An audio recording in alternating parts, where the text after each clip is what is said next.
আলামিন এই পৃথিবীতে যত শয়তানকে খতম করেছে সব লেদা লেদা জিনিস দিয়া, ছোট্ট জিনিস দিয়া। নমরুদকে আল্লাহ রাব্বুল আলামিন খতম করলেন একটা ল্যাংড়া মশা, বিশাল বড় নাকি 5-7 কেজি ওজন হবে তো মিনিমাম। আমার বাইরে ওজনও হবে না, ওজন করাও যাবে না। শয়তান ল্যাংড়া মশা দিয়ে আল্লাহ তার শেষ করে দিলেন।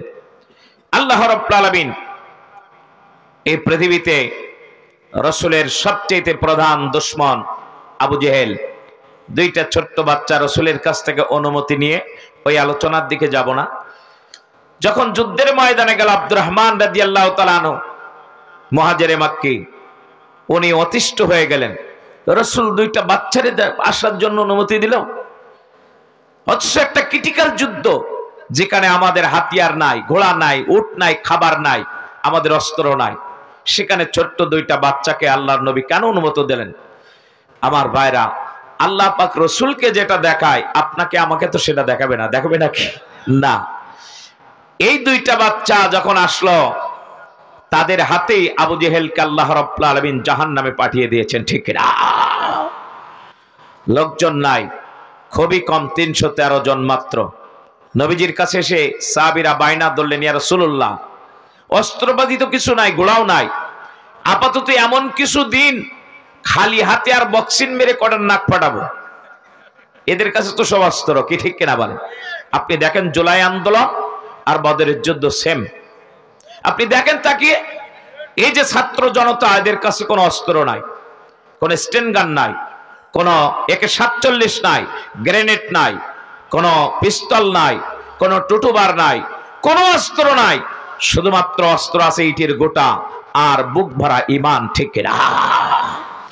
এই ঈমান আর আমল দিয়ে, ইটির গোটা দিয়ে একটা প্রশাসনিক, আর শুধু বাংলাদেশের প্রশাসন নয়, ভারতের দালাল প্রশাসন তো এদেশে অসংখ্য ছিল, যারা অত্যাধুনিক অস্ত্র নিয়ে এসেছে আমাদের বুকগুলো ঝাঁঝরা করার জন্য, আমাদের সন্তানগুলোকে এই পৃথিবীর জমিন থেকে শেষ করে দিয়ে, আল্লাহ রাব্বুল আলামিনের জমিন থেকে তাদেরকে শেষ করে দিয়ে তাদেরকে জান্নাতে পাঠানোর জন্য এই হারামজাদারা আমাদের দেশে আগমন করেছিল। আল্লাহ রাব্বুল আলামিন বিনা অস্ত্রে, বিনা তাদের কাছে কোনো কিছু থাকার পরও শুধু ঈমানি শক্তি দিয়ে হারামখোরদেরকে এমন ভাবে তাড়িয়েছে, দুপুরে রান্না করা ভাত পর্যন্ত খাইতে পারে নাই, পেছন দরজা দিয়ে পালিয়ে স্বামীর ঘর দিল্লিতে যে উঠেছে, ঠিক না? সাউন্ড বাড়াইতে হবে কিন্তু, এটা আমার দিক ঘোরাও, পুরো আমার দিক ঘোরাও। একবার বলেছি ঘোরাইতে, আবার কথা বলবো। আমার মুসলমান ভাই, অতএব তারা মনে করেছিল আমাদের কাছে কোনো অস্ত্র নাই, আমাদের কাছে কোনো কিছু নাই, আমরা মনে হয় এই পৃথিবীর জমিন থেকে তাদের আর জীবনে কখনো সরাইতে পারবে না। 41 সাল আল্লাহ বলছে, হারামখোর, 41 সাল তোর বাপ ধ্বংস হয়েছে আগস্ট মাসে, তোরও ধ্বংস করবো আগস্ট মাসে, ঠিক না? এত পরিমাণে মামলা আর হামলা দিয়েছে। আমার মতো মানুষের নামে তারা 63টা মামলা দিয়েছে মাত্র। কয়টা? 63টা। জয়পুরহাটেও আমি জেল খেটেছি 3 বার। কয়বার? মোট 8 বার। ক্রসফায়ারের আসামি বানাইছে আমারে। আমি বললাম, আমার উপরে এত রাগ কেন? আমি কি তোর বোনকে নিয়ে ভাগছি নাকি তোর বউয়ের সাথে পরকিয়া করছি? আমার পরে এত রাগ কেন? নিঃসন্দেহে এই ধরনের অপরাধ না করলে এত রাগ হতে পারে না, ঠিক কিনা? শুধুমাত্র অপরাধ একটাই, আল্লাহর কোরআনের কথা বলা, ঠিক কিনা? আল্লামা সাঈদীর মতো এত সুন্দর মানুষ, যার তাফসীর শুনে আওয়ামী লীগের লোক পর্যন্ত তার প্রশংসা করে, ঠিক কিনা? কিন্তু শুধু দাদা বাবুদেরকে খুশি করার জন্য আর চেয়ার পাওয়ার আশায় শুধু রাস্তায় মিছিল করে আল্লামা সাঈদীর বিরুদ্ধে। আল্লাহ রাব্বুল আলামিন ডাক দিয়ে সূরা কলামের ভিতর বলেছেন, অতুল্লিম বাদা জালিকা জালিম, এরা হলো পিতৃ পরিচয়হীন চারুর সন্তান, ঠিক কিনা? এরা কখনো ভালো হতে পারে না, এদের জন্ম ভালো হতে পারে না। এদের জন্ম হয়েছে নিঃসন্দেহে কোন প্রেসকোডারে, বেশ্যাখানায়, কন্ডম দুর্ঘটনার মাধ্যমে জন্ম হয়েছে। তারাই শুধুমাত্র শাহবাগের জমিনে আল্লাহর ওলিদের, আল্লাহর আলেমদের ফাঁকির জন্য মিছিল করে। এরা কোনো বৈধ ঘরের সন্তান হতে পারে না, ঠিক কিনা? বৈধ মা বাবার সন্তান কখনো আলেমদের বিরুদ্ধে কখনো তারা মিছিল করতে পারে না। ভালো সন্তান শুধুমাত্র আল্লাহর কোরআনের পক্ষে তারাই ঝাঁপিয়ে পড়তে পারে, ঠিক কিনা? বসেন বসেন বসেন বসেন। আবেগ অনেক হয়েছে আমার ভাইরা, আমরা দেখেছি জুলাই আন্দোলনে বহু মানুষ তারা অজুহাত দিয়ে তারা রাজপথে আসে নাই, কিন্তু আমরা তো আলহামদুলিল্লাহ সেই ছোট্টবেলার থেকে আসি। এই জীবনটা তো একবারই আল্লাহ দান করেছেন আর একবারই নেবেন, ঠিক না? অতএব আজকের এই কোরআনের মাহফিলে আসতে পেরে আপনারা খুশি না বেজা? বেশি না কম? তাই যদি হয়ে থাকে পাত থেকে মাথা পর্যন্ত সকল শক্তির মালিককে, আরো জোরে বলেন কে?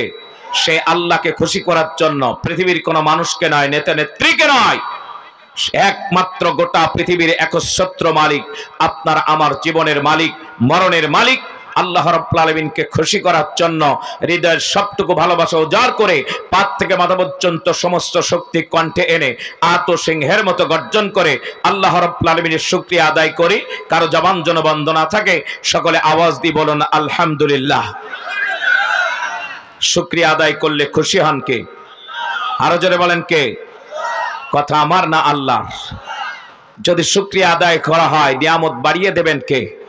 কথা আমার না আল্লাহর। আল্লাহ রাব্বুল আলামিন ডাক দিয়ে বলেন, লা ইন শাকারতুম লা আযীদান্নাকুম ওয়া লা ইন কাফারতুম ইন্না আযাবি লাশাদীদ।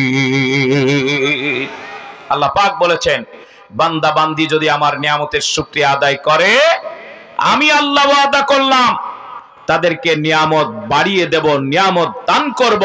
এই পৃথিবীর কারোর বাবার ক্ষমতা নাই এই নিয়ামতকে বাধাগ্রস্ত করতে পারে, ঠিক না?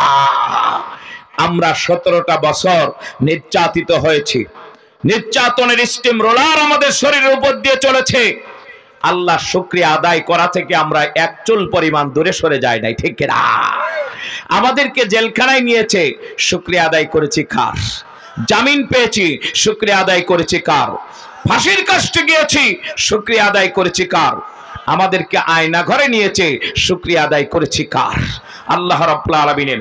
যে কারণে আল্লাহ রাব্বুল আলামিন 5ই আগস্ট ছাত্র জনতা যখন আবাবিল পাখির মতো ঝাঁপিয়ে পড়েছে, আল্লাহ পাক সিন্দাবাদের ভূতের মতো চেপে বসা এই জগদ্দল পাথরকে আল্লাহ রাব্বুল আলামিন এই দেশ থেকে চিরদিনের জন্য পালিয়ে যেতে বাধ্য করেছে।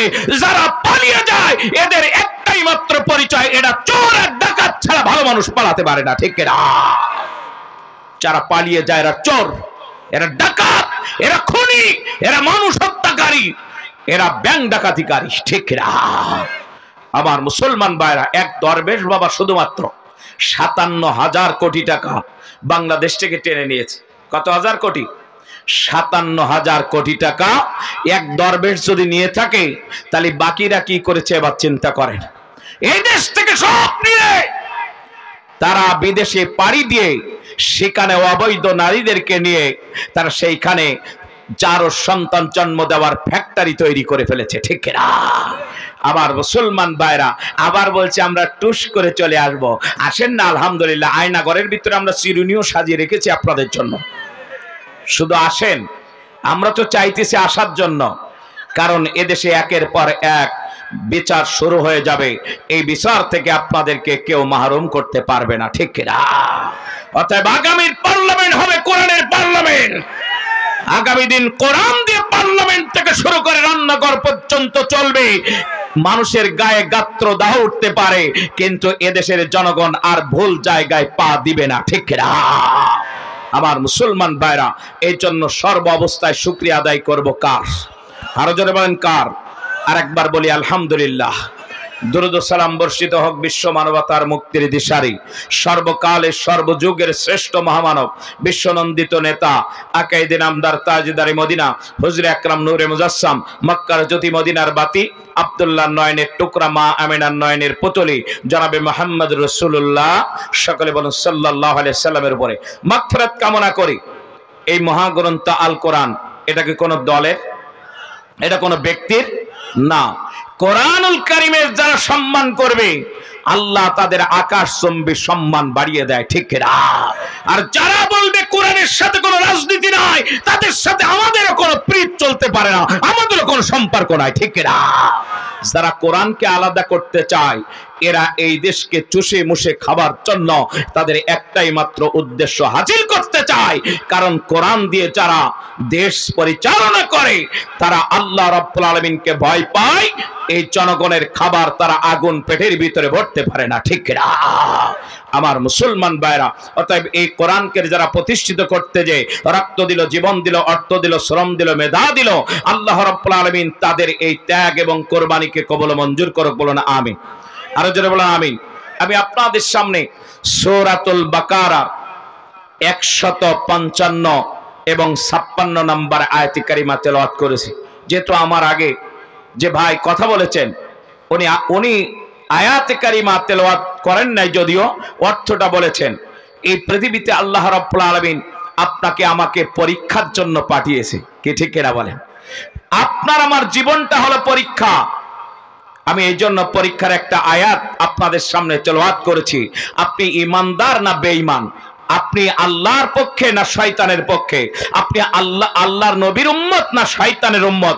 আপনি কোরআনের পক্ষে না কোরআনের বিরুদ্ধে?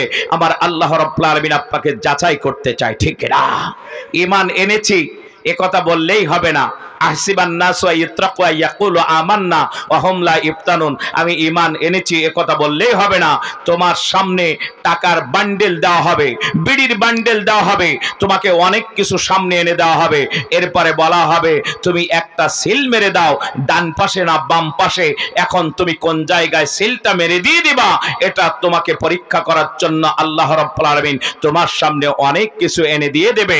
তুমি তোমার জীবনকে ভালোবাসো, তুমি অর্থকে ভালোবাসো না আমার আল্লাহকে বেশি ভালোবাসো? আমার আল্লাহ তোমাকে একটু যাচাই করে জাস্টিফাই করে নিতে চায়, ঠিক কিনা? তুমি আসলে সিটি গোল্ড না আসল সোনা, কত ক্যারেট সেটাও আল্লাহ দেখবে। ক্যারেটের ভাগ আছে না? যাবার পরে 21 ক্যারেট 22 ক্যারেট যদি বলা হয় 11 ক্যারেট, বলে আরে এটা চলবে না। 21 হালকা হালকা, 22 মোটামুটি চলে, লাগান এটা। দাম কত? তখন সেটাকে আপনি লাগাবেন। আর দুনিয়ার জমিনে আপনি হবেন সিটি গোল্ড, সেটা তো হতে পারে না। শুধু উপরে চাকচিক্য, টুপি আছে, দাড়ি আছে, পাঞ্জাবি আছে। বাইতুল মুকাররমের ইমামের দায়িত্ব পালন করার পরে লেডি ফিরাউন যখন পালিয়ে গেল, তুমিও যখন পালিয়ে গিয়েছো, তার মানে বোঝা গেছে তুমি ইমাম হওয়ার যোগ্য নয়। তুমিও লেডি ফিরাউনের দলের লোক। যে ইমাম পালিয়ে যায় এর পেছনে নামাজ বৈধ হবে না, ঠিক না?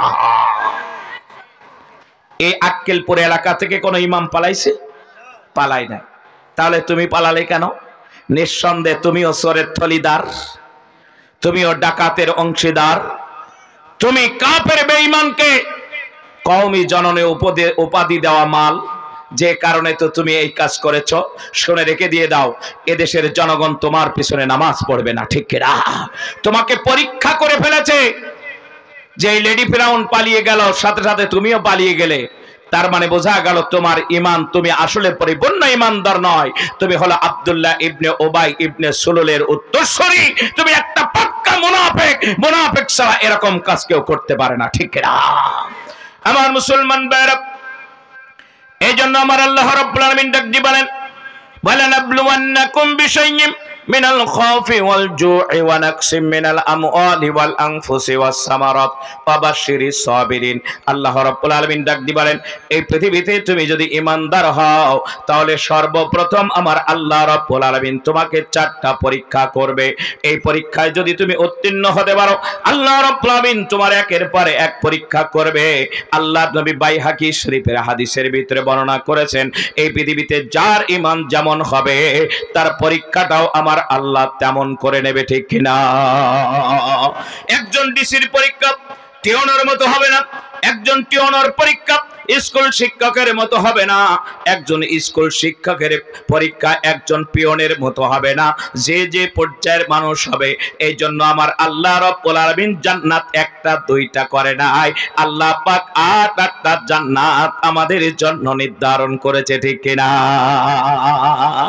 যেমন হবে তোমার পরীক্ষা তেমন হবে তোমার জান্নাত, ঠিক কিনা? এই পরীক্ষায় অংশগ্রহণ করার মাধ্যমে আল্লাহ রাব্বুল আলামিন তোমাকে আমাকে একটু বাছাই করে নিতে চায়। আল্লাহ রাব্বুল আলামিন ডাক দিয়ে বলেন, আর আমি অবশ্যই তোমাদেরকে পরীক্ষা করব। কখনো কিছু ভয় দিয়ে, এই পৃথিবীতে ভয় দেখানো হবে, তোমাকে ক্রস ফায়ার দেওয়া হবে, তোমাকে আয়না ঘরে নেওয়া হবে, তোমাকে এমন জায়গায় ঢোকানো হবে, তোমাকে এই জীবন থেকে শেষ করে দেওয়া হবে, দুনিয়ার জমিন থেকে তোমাকে ক্রস ফায়ার দিয়ে তোমাকে গুম করে দেওয়া হবে। এরপরে যদি আল্লাহ রাব্বুল আলামিনের বান্দা ডাক দিয়ে বলেন আমার জীবন চলে যাবে, তারপরও আল্লাহ রাব্বুল আলামিনের দিন থেকে এক চুল পরিমাণ সরে যেতে পারি না। আল্লাহ রাব্বুল আলামিন এই জীবন দিয়েছে, সেই জীবনের পথে একবারই আল্লাহর জমিনে শহীদ হতে চাই। আল্লাহ রাব্বুল আলামিন আপনাকে শাহাদাতের মর্যাদা দান করে দেবে, ঠিক কিনা? এমন একজন নবী নাই যে নবী এই পৃথিবীতে পরীক্ষা দেন নাই। আদম আলাইহিস সালাম থেকে শুরু করে মুহাম্মদ রাসূলুল্লাহ সাল্লাল্লাহু আলাইহি ওয়াসাল্লাম পর্যন্ত প্রত্যেকটা নবীকে আল্লাহ রাব্বুল আলামিন পরীক্ষা করেছে। শুধু নবীদেরকে পরীক্ষা করে নাই, আল্লাহর নবী সাহাবীদেরকে পরীক্ষা করেছে। আল্লাহর নবী সাহাবীদের শুধু নয়, তাবিদেরকে পরীক্ষা করেছে, তাবিদেরকে পরীক্ষা করেছে, আল্লাহর ওলিদেরকেও আল্লাহ রাব্বুল আলামিন পরীক্ষা করেছে, ঠিক কিনা?